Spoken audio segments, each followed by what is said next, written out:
I have someone that's trying to explain to me my real world experience versus studies and why they believe the studies over what Dr. Jones is saying is her real world clinical experience. This person says most people that go to prison are released at some point back to the community. Conjugal visits have been studied and create less violence in prison, less recidivism, and also positively impact the children to not follow in the footsteps. I do agree that this should exclude sex offenders, lifers, or other violent offenders. Um, Hi, my name is Dr. Natalie Jones. I'm a licensed therapist. I worked in corrections for a number of years. So first off, most people that get conjugal visits are people who are doing long prison sentences. It's not usually for those guys that are getting out next month. It's usually for lifers or people that are doing some extended sort of sentence. That's number one. Number two is I'm a researcher by nature. I started out being a researcher, doing research studies and things like that. Whenever someone is attempting to say, hey, the research says this, Dr. Jones, and what you're saying is that, and that doesn't match up with the research study.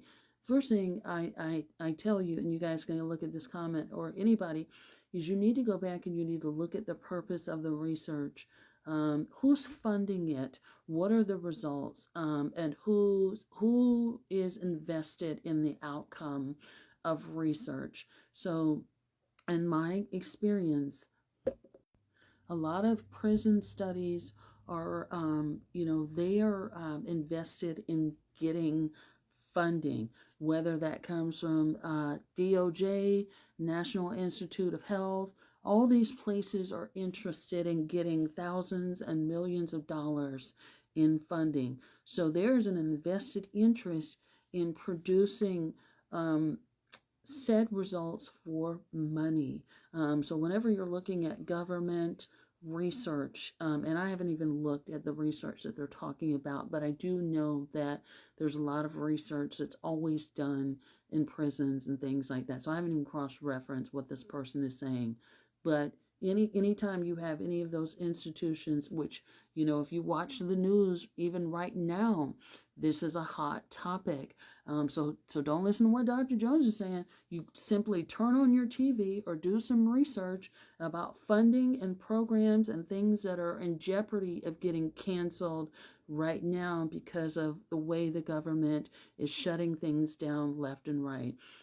So when it comes to getting government funding, people are going to say what they need to say and do what they need to do in order to get, that money into certain facilities. That's the thing. You also need to look at where research is being done.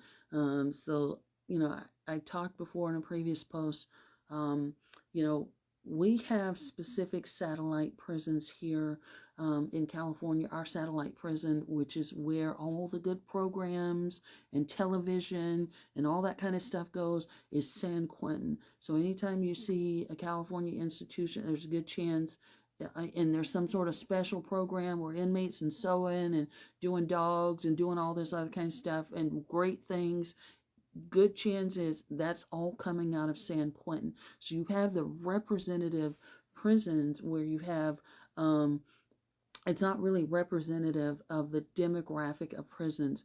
We have we have low security, medium, maximum, super maximum security. So we have a wide variety of that. And San Quentin is, again, low level, in offenders, not all of them, but for by and large, but they also have, there's a certain, with that prison, there's a certain aesthetic that they're trying to portray to the public about the prison system. That may not be necessarily realistic of R.J. Donovan, Soledad, other prisons that are in the system, Folsom. That's not representative of that. Johnny Cash sang a song about Folsom Prison. Go listen to it. He talked about how the water was brown and there's all this other kind of stuff going on. So, until you actually step foot into other institutions and things like that and see what's going on and what kind of population you're working with. It's not necessarily, research is not representative across the board. And also you have to take into account how leadership runs that prison. You also have to take into account what's going on. So for example, during COVID, um, a lot of institutions in California got shook up, and so a lot of them were taken. We lost a lot of inmates. A lot of inmates died because they were transferring inmates, across the state. Inmates that shouldn't have been in certain facilities were now in certain facilities. So now you got guys from Pelican Bay or Supermax, where they've been locked up 23 hours a day, now coming down to a medium security prison. What do you think that's going to bring? That changes the whole dynamic of any facility. And that kind of stuff happens all the time, but that's not going to be reflected in your studies. They're also going to leave out cases where people were murdered during conjugal visits. Recently, we've had a number of murders during conjugal visits that have been reported on the news here in California. But how much of that is going to make the research? So research a lot of time can be embellished or made to look a certain way to reflect a generalized result to get funding. So, anytime, you need to be taking that into account when you're talking about like things like pharmaceutical drugs, where you're talking about getting funding and things like, other things like that. Just in general, when you're thinking about research, you need to be thinking about, is this research actually benefiting the people, or is it benefiting some said agency that's now going to get a grant of millions of dollars from the government based off of that research? This is why literacy and critical thinking skills is important in education. And I'm not saying that to be condescending to anybody. I'm just saying that people have to be able to, you need to be able to think out of the box and not just take what anything or anybody is saying at face value.